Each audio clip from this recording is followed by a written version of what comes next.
Yo, what is up guys? This is Troy D from the Troy D 24/7 Mall channel, your source for on point and no hype reviews.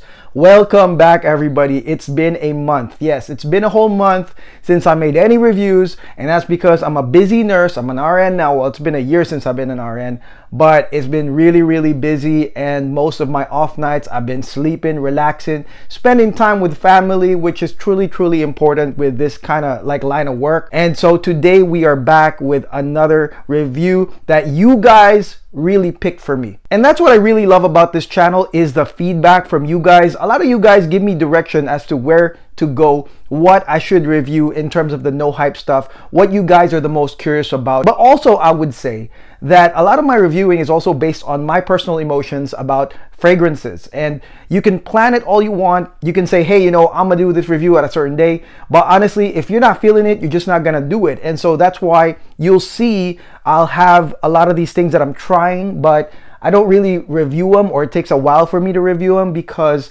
either I'm busy or I'm really busy, and that's a legit reason, but also it could be because I don't really emotionally feel strong about the perfume for me to review it. But this one, guys, this one, a lot of you guys gave some overwhelming positive feedback. You guys come from all places around the world, and so I had to do this for you guys, a no hype review on this fragrance. So not too long ago, maybe like less than a month or a month ago, me and my friend went to New York. We traveled to New York. Me and my friend who's like an ER doctor, we went to New York, and part of our tour, this walking tour of Midtown Manhattan, was sampling perfumes at the Saks Fifth Avenue in New York. I mean, the Saks Fifth Avenue in Fifth Avenue.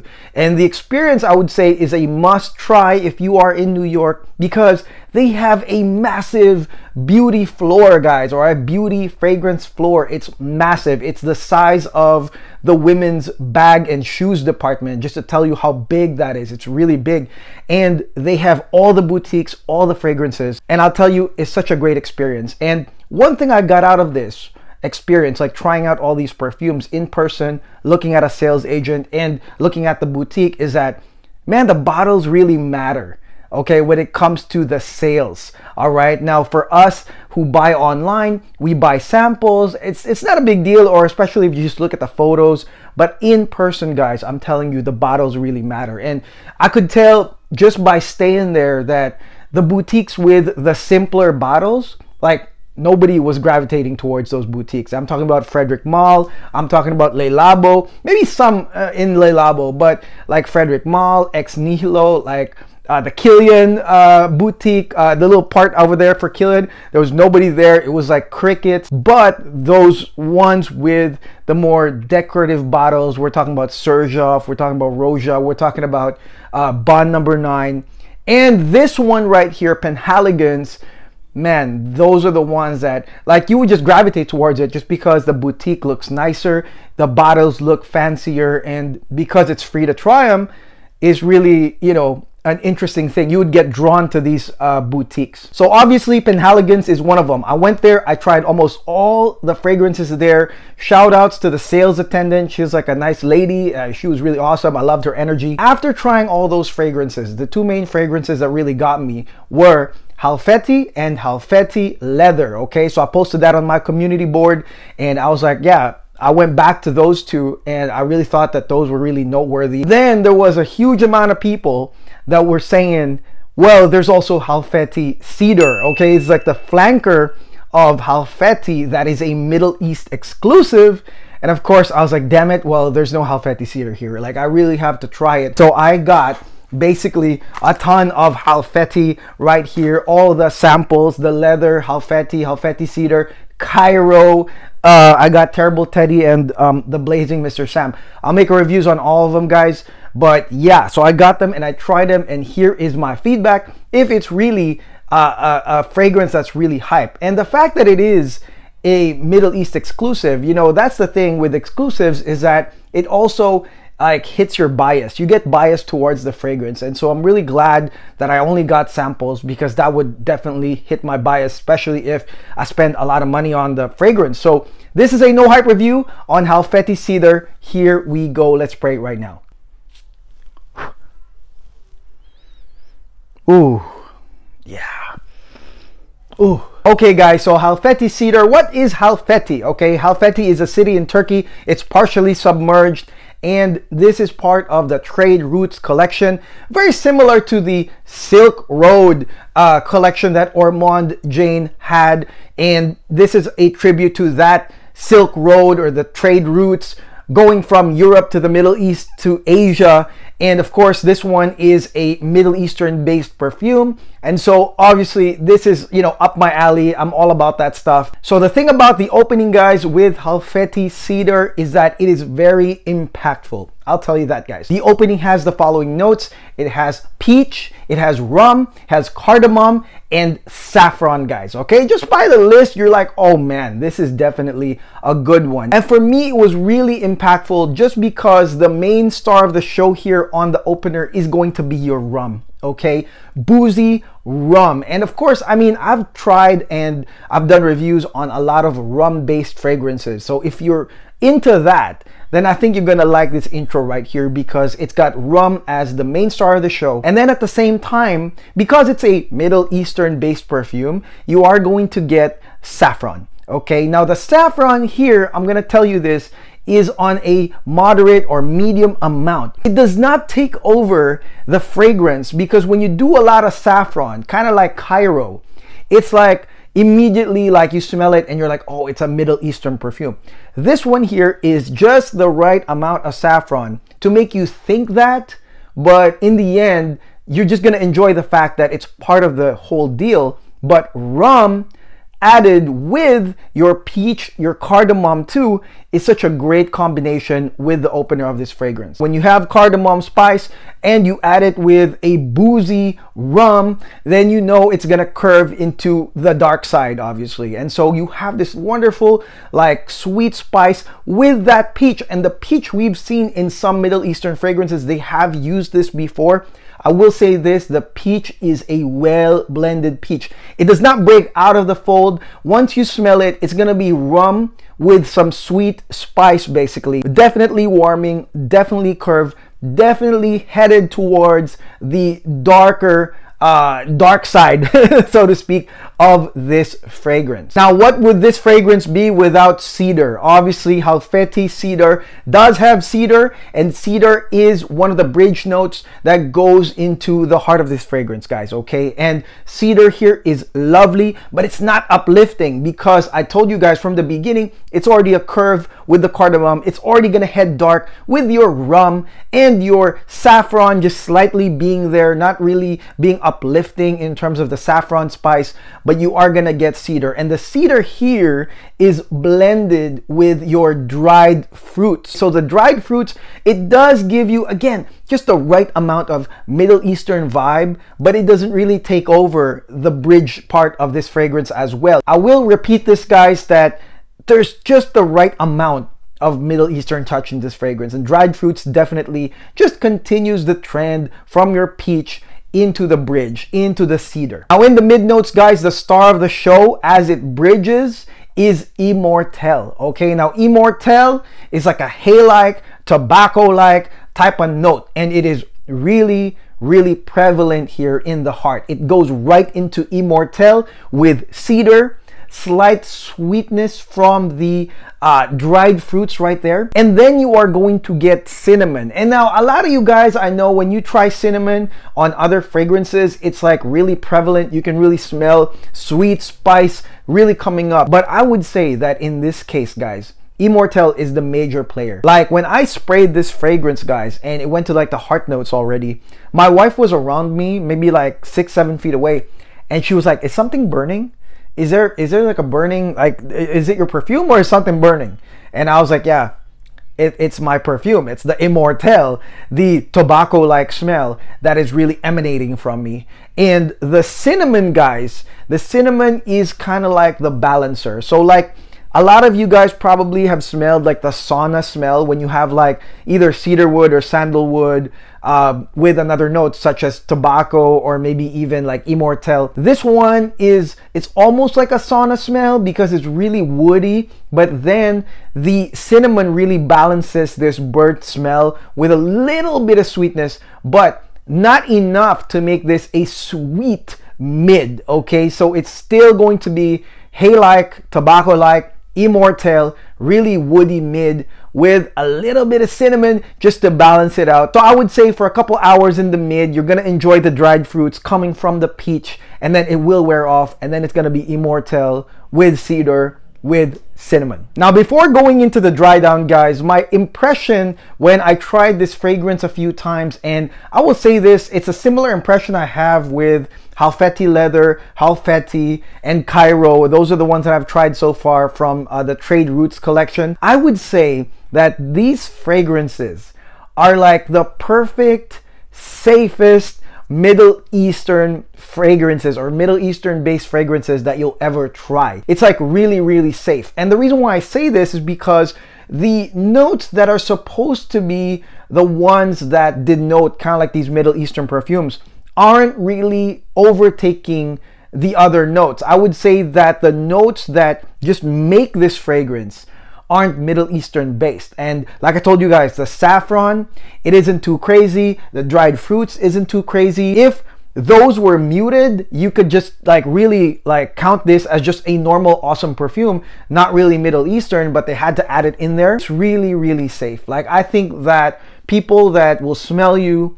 will be like, it smells Middle Eastern, but not. It's very different compared to like Arabian Oud, for example, which is like, yo, dude, like the writing is on the wall. Like it says Arabian and Oud. And so what can you expect? Really, really Middle Eastern fragrance coming out of you. They will know. I think with this one, like the whole Trade Roots collection, like they can smell it, they can think of it, they can assume, but once you smell the entirety of the fragrance, I don't think it's gonna go that way. I don't think it's gonna go into like, oh, he's wearing like a rich Arab man's perfume. Like, not really, guys. So I would say usability wise, it's pretty damn amazing. And as we go into the base notes, guys, you're gonna get Atlas Cedar, another dose of cedar right here, mixed with the star of the show, in my opinion, of this base notes of Halfeti Cedar, which is labdanum, guys, okay? Labdanum is your leathery, ambery note, and it does go with this Atlas Cedar.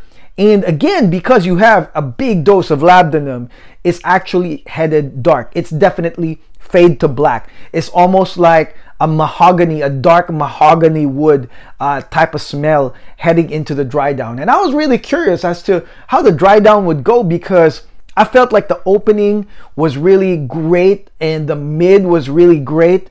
And so I was like, man, what would the dry down entail? And so here we go, dark woods headed into the dry down. And then you are going to have patchouli, okay? So that's the other, I would say, main star of the show of the dry down. It's definitely gonna be patchouli. You're gonna have a warm, spicy type of ending when it comes to Halfeti Cedar, and that would be great for those that are going into some Netflix and chill scenarios, because it's gonna be warm, spicy, and inviting with both labdanum, that dark woody feel, as well as your spicy patchouli. And then, of course, you are going to have some balancers. They put some sweet balancers, such as vanilla and tonka bean. Now, here's a quick thing about this, guys, okay? Just because you hear vanilla and tonka bean doesn't mean that the sweetness will overtake the other notes, okay? And that's the reason why I said it in this order, because the vanilla and tonka bean are definitely just balancing background actors. They are not going to break out of the labdanum, the cedar smell, as well as the patchouli. They are just there to balance it out a little bit, but it's still going to be dark. It is going to be warm and spicy, and you're gonna have just those two notes kind of like helping out with some sweetness, some earthiness right there. Now, I know there is this mineral accord, guys, okay? And this mineral accord, I could say, like, I can smell it, and it's not super prevalent, but I can smell this mineral accord. I can't really describe it. I just think that it's a mineral accord that goes with the entire thing. Now, performance-wise, this is really interesting for me. Like, I know when a fragrance is like a sillage bomb or a sillage beast, and like one of which would be like Rosendo Matu number 5. Like, that's like a sillage, like a blaster, you know what I mean? And this one right here, I would really classify it as like a silent killer. All right, like when you spray it, guys, it is, well, it is long lasting. It definitely lasts more than 15 hours, probably 20 hours, okay? Like, I woke up the next day and it was still there. But The interesting part about this fragrance is that it is a silent killer. People will smell it and you won't think that they did. And that's what happened when I wore this fragrance. Like, there would be people complimenting me from like a mile away. One friend told me like, oh, this room smells like you. And I said like, what does that mean? Like, dude, it's like a big room. And she was like, well, it smells like your perfume.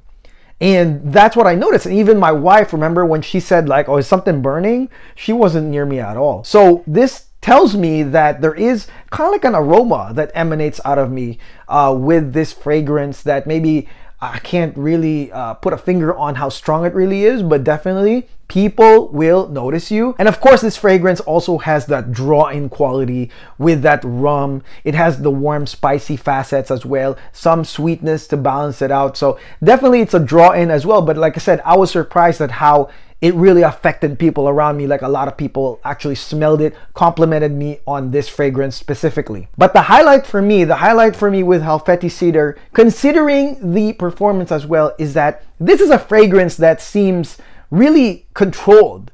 You know, it seems like a controlled, gentlemanly scent.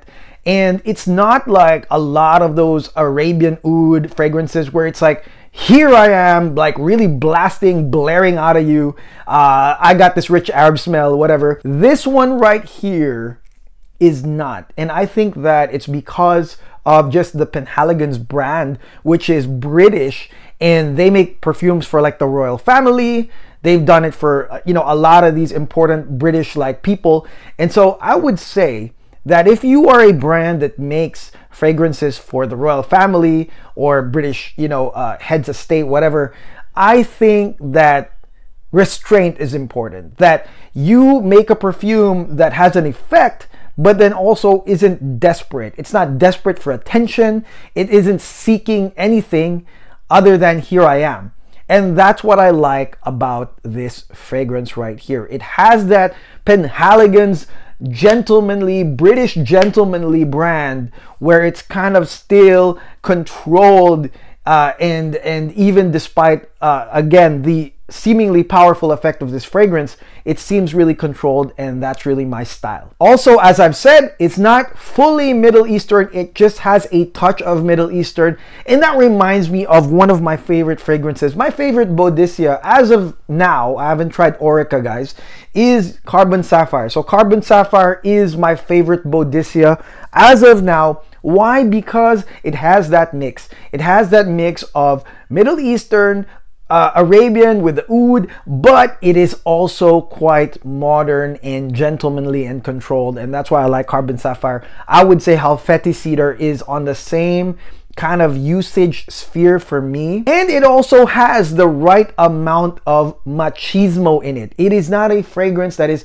overly masculine. However, if you need a little push of machismo, think of it as a testosterone pill, a little bit of that to give you just enough machismo. This fragrance will do it, folks. I think that this fragrance really is about someone that wants to be taken seriously, somebody that wants to show I am a man, I'm a strong man. It definitely does that. I'm a gentleman. Halfeti Cedar is also for those that like dark, masculine perfumes. All right, especially if you like boozy and tobacco type fragrances. If you like booze, you like tobacco, dark woods, this is going to be up your alley as well. You're gonna love this fragrance. I think ultimately this is a must try, especially if you're not exposed to rum, sweet, spicy, dark fragrances and you want to get into that. I think that you should definitely get a sample. I mean, it's really not that expensive. I got it from Fragrance Line. They don't sponsor me. I'm just saying that's where I got it. And especially for those that want to dabble into Middle Eastern perfumes without really going like full on, like 100% into it. You still want a little bit of balance towards collecting Middle Eastern perfumes. I think that this is a perfect one because, like I said, probably 20% of it is Middle Eastern, but 80% is just an awesome scent that, you know, anybody can wear, to be honest. All right, so that is it. That is my review on Penhaligons Halfeti Cedar, guys. So don't worry, guys. I'm gonna do all of them. I'm gonna do leather. I'm gonna do Halfeti and Cairo. Don't worry. Hang on tight. Thank you guys for watching this video. I really appreciate you guys watching, subscribing, commenting, and all of that in my channel. And I promise you guys, I mean, I have everything. I'm really trying them every day. I just need the time to make them, to make these videos, but I have my thoughts on almost everything I've tried already. We will get that new Roja. What was it, Apex? We're gonna get that very soon, the new Killian. Don't worry, I got you guys on the No Hype review, guys. All right, so do not forget to like and subscribe. I appreciate you all. I love you all. I'll see you guys on the next video. God bless. Peace.